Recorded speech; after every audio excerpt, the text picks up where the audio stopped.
As we join here to celebrate St. Matthew's Day, St. Matthew throws us a bit of a curveball with his sole inclusion of today's parable from Jesus.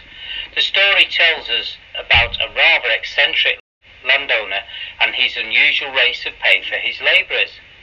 I can tell you that as a union rep, the landowner's actions would have caused ructions, and I'd have a heck of a job trying to stop a chunk of the workforce downing tools and walking off the job. The dilemma for me would be in balancing the outrage of those who started work at 6 a.m. and even 9 a.m., all of whom had completed a morning's work, before those who clocked on at noon and 3 p.m. And then the most difficult bit would be in trying to explain why those who started at 5 p.m. and probably only worked an hour all get the same pay as those who had worked a full 12 hours. Human nature being as it is, I can just imagine the cries of "it's not fair," and what's the union going to do about this? I have visions of the 5 p.m. starters being backed into a corner, furiously being blamed for this seemingly unjust behaviour. I'm certainly glad that I don't have to sort this one out for a change. Even the best intentions often cause ripples in life. And as I return to work this week, I'm mindful that I'm walking into a similar situation. I've been on furlough since April the 1st, and like many, I have been receiving 80% of my wage for basically being on holiday for 6 months, whereas a small minority of about 5% of the total workforce have been working hard throughout to keep the operation running. I'm expecting there to be some resentment, and I do feel guilty. I'm sure the labourers who arrived at the end of the day felt guilty, but unbelievably grateful to be able to keep their heads above the water and put food on the table. But in my defence, I've been busy negotiating with the company about the huge number of redundancies necessary following the COVID-19 pandemic, and these are still ongoing. This parable also compels us to look at the exploitation of migrant workers who pick our fruit or who work in other service industries, mostly for well under the minimum living wage, who out of sheer desperation have no choice. We can draw similarities with the outrage the older son experienced in the parable of the prodigal son in St. Luke's Gospel. It must have felt to him that it simply wasn't fair for his father to lavish all his attention on the wasteful younger son and treat him as the honoured guest, after he brought so much shame upon the family. If parents everywhere acted like this father, the world would quickly spin into chaos. So it is also with the landowner. With people like him running our businesses, nothing would get done.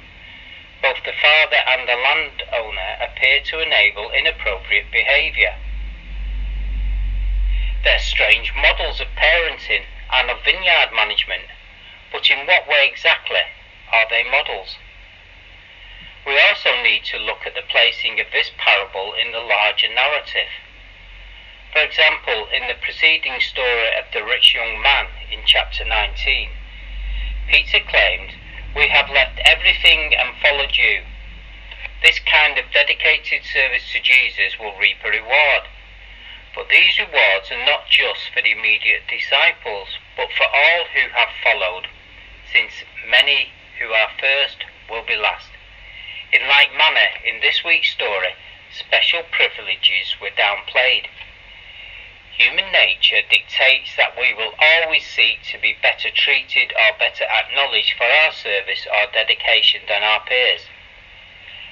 However, when dealing with God's business, we ought to try to resist the temptation to extract universal principles of behaviour from Jesus' parables, forgetting the specific concern to which they are directed towards in the narrative.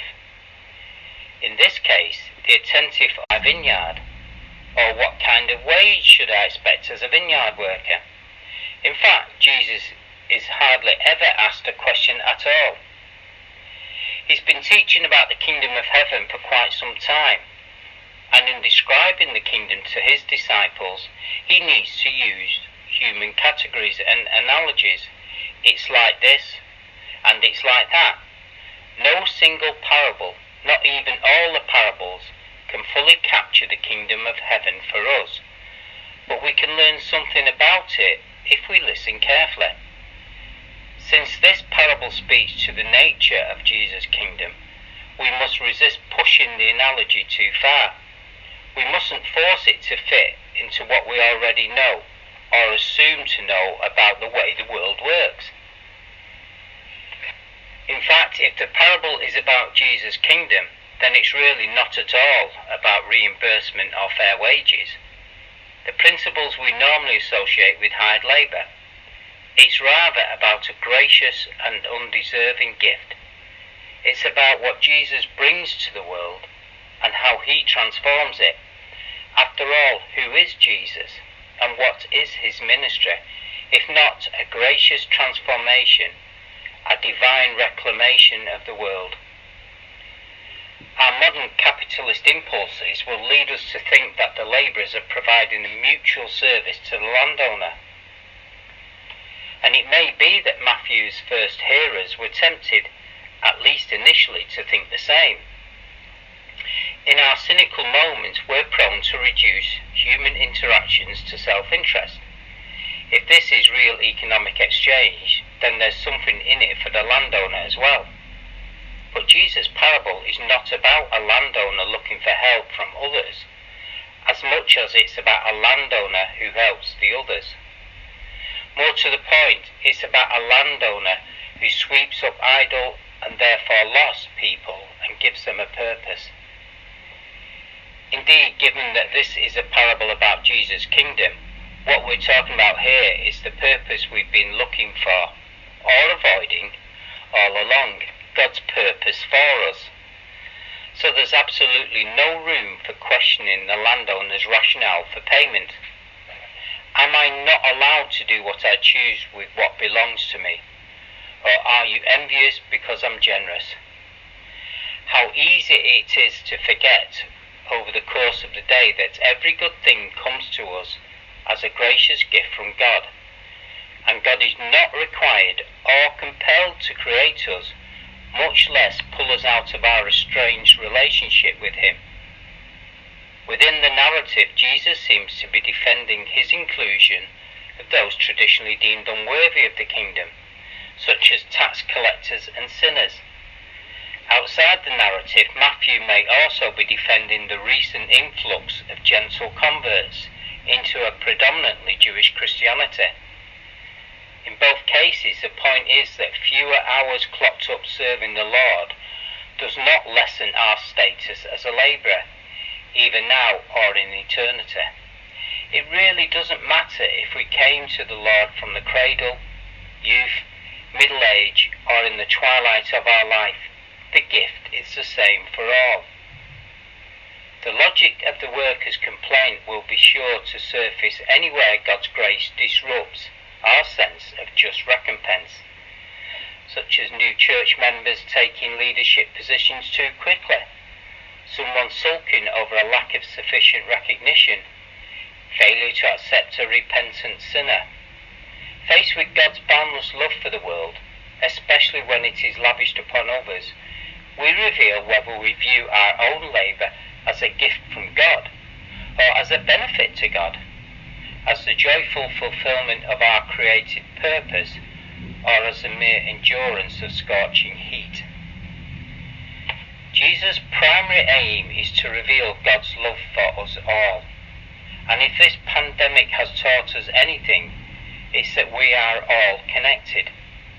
Just look at how quickly a track and trace investigation can mushroom into hundreds of people that you didn't even realise you'd had contact with. This is how it is with God's gracious gift of grace. We are all touched by it constantly, throughout our lives, even if we don't realise it most of the time. In the end, we all have to answer the same question. Are we envious because he is generous? Amen.